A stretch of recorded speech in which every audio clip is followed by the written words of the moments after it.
So guys, আজকে আমরা কিন্তু 300 টাকার চকলেট খেতে চলেছি। তোমরা দেখতে পাচ্ছ নামটা হলো টোবলেরন।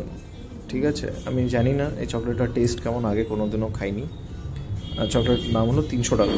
তো চলো লাইভ আনবক্সিং করবো চকলেটটা তোমাদের সামনে। তোমরা যদি কেউ চকলেটটা খেয়ে থাকো ডেফিনেটলি আমাকে জানাও চকলেটটা খেতে কেমন। আর আমি কিন্তু এখন টেস্ট করতে চলেছি। তো প্যাকেজিংটা দেখতে পাচ্ছ, এখানে দেওয়া আছে টোবলেরন লেখা আছে। ফ্লেভার হলো dark chocolate with honey and almond nougat, very fancy. আর এখানে শেপ দেখতে পাচ্ছ অনেকটা দাঁতের মতো, পুরো চকলেটটা কিন্তু দাঁতের মতো শেপের।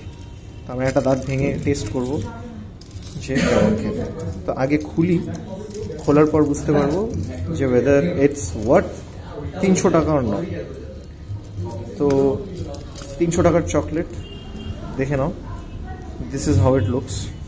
আমার লাইফের এখনো পর্যন্ত সবচেয়ে এক্সপেন্সিভ চকলেট। তো খেয়ে দেখি কেমন।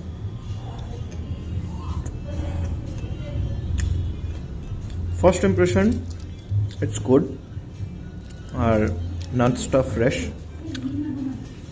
ডার্ক চকলেটের ফ্লেভারটা একটু মাইল্ড, বাট আমি বলবো এটার দাম যদি নিয়ার অ্যাবাউট 150 হতো বা 120 হতো তাহলে কিন্তু বেস্ট হতো, তাহলে আরও খেতে পারতাম।